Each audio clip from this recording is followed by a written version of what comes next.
Baka kasi pagalitan tayo ng may-ari, hindi pa naman tayo nagpaalam. Hindi pala tayo nagpaalam.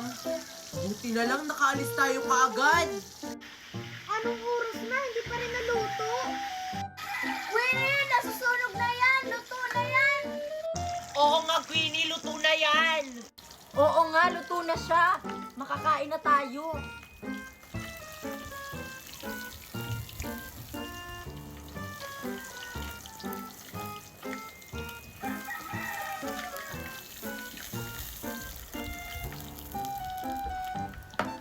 Kumuha na tayo ng kanin para makakain na tayo. Kukuha pa pala ng kanin. Uy, Marian, kumuha ka na din ng sayo. Oo nga, masarap pag may kanin. Ayun, umalis na sila.